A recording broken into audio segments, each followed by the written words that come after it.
Hello po, magandang araw po ulit sa inyong lahat. Ako po si Pelcar Sumera at welcome po sa aking channel.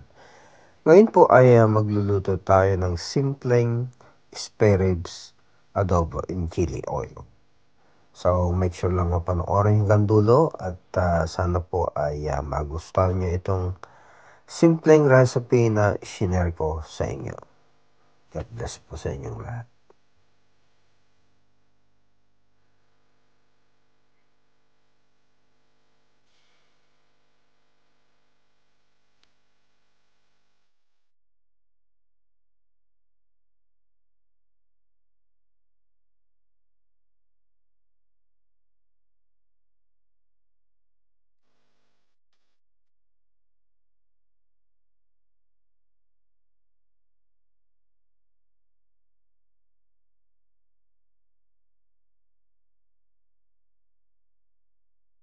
Ayan po, pag lumambot na yung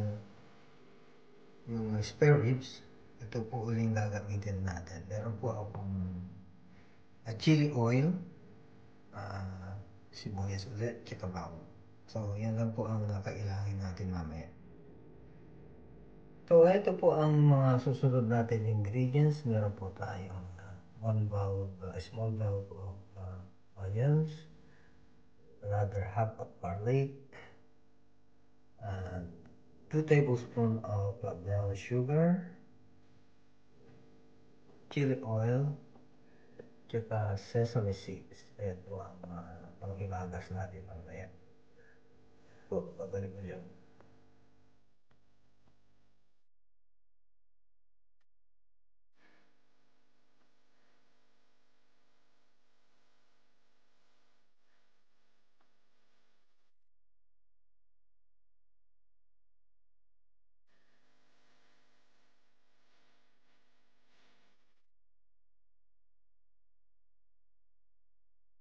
So, 1 bulb of garlic. Mas masarap po pagka maraming garlic. Lagyan na natin lahat yan. Isang buo niya.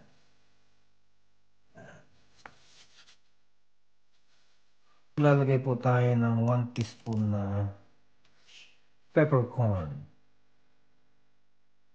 So, maglalagay po tayo ng bay leaf. Wala akong dried ito po yung hinarvest ko lang sa backyard. 3, 4. No?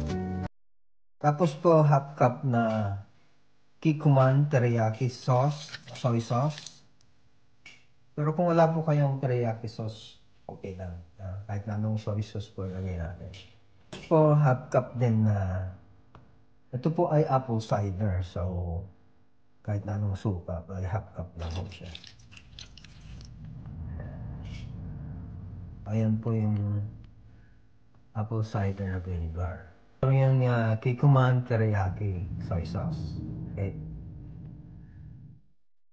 Maglalagay po tayo ng 3/4 cup na tubig. Yan.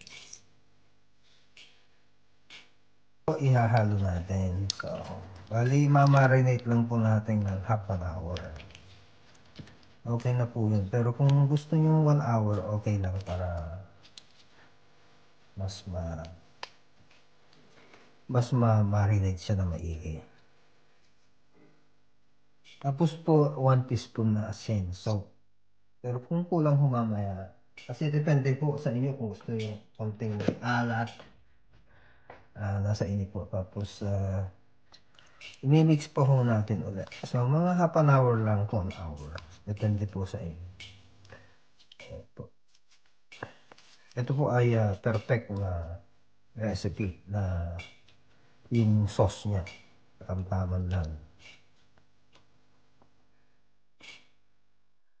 Ayan po. Tatakpan na natin. So, like I said, 30 minutes to 1 hour bago natin lutuin. Sige po, babalik po siya ako. So, ayan po, after 30 minutes, ipapakulo natin. I-over po natin siya. Hanggang medyo halfway tender. Halfway done. So, ayan.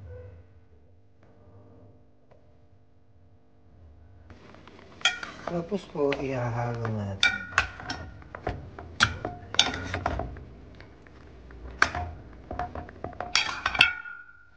Mawala-wala na rin po yung dugo.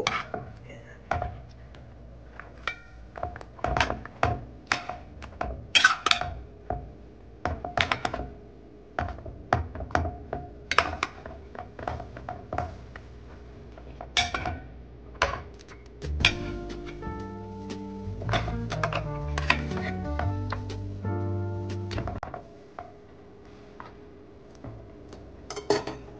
Tapos po ay tatakpan uli natin. So, ayan na po, halfway done na yung spare ribs. So, tanggalin po natin yung sabaw. Tapos, iigisa natin. Sige po, babalik. So, ayan na po. On the same pan, maglalagay na po tayo ng yung pong chili oil. Ito po ay optional lang po dahil talagang maanghang po ito. Yung paggawa po ng chili oil ay yung sesame seed, tapos yung chili pepper, and konting konting atsuete. Ayan po, hirap pagbitasin, makakalimutin na po tayo. So ayan po, papakulo lang natin. Ayan na po yung bawang, susutay lang natin yung bawang. Like I said po, ito ay optional lang yung chili oil kasi talagang anghang. Pero masarap po. Ayan.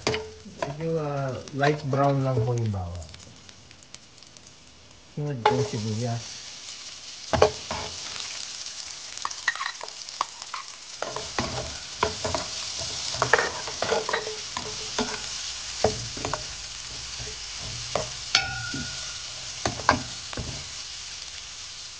Tapos po ang susunod, itong yung napalambot na spare ribs. Ang pango na po niya. Ayan.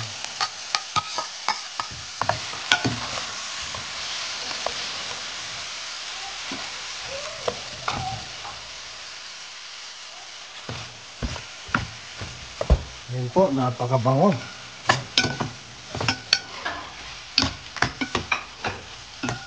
Basta marami pong bawang, ay masarap po. Hindi po kayo magkakamali pag maraming bawang.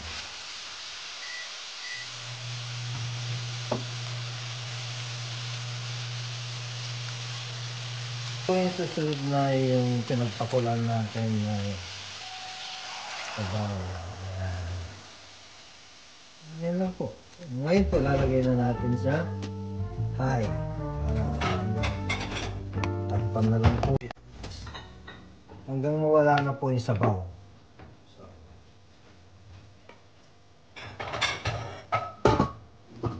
Sige po, babalik ulit ako. So, i-mix po natin occasionally. So, marami pa siyang tubig. Huwag na natin pong takpan. Huwag na natin lalagay yung lid. Kasi anyway, malambot na naman po siya.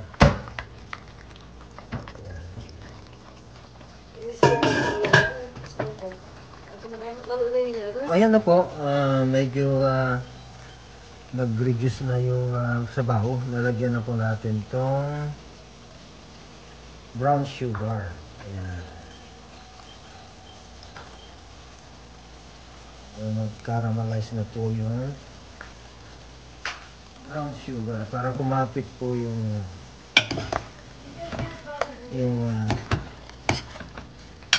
tamis niya sa karne. So, ayan po.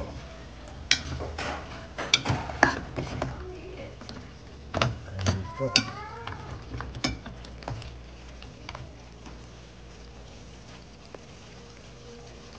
So, lastly po, ayun na po, okay na yung luto. Lalagyan na po na natin ng sesame seeds. Ayan na po ang ating recipe. Sesame seed.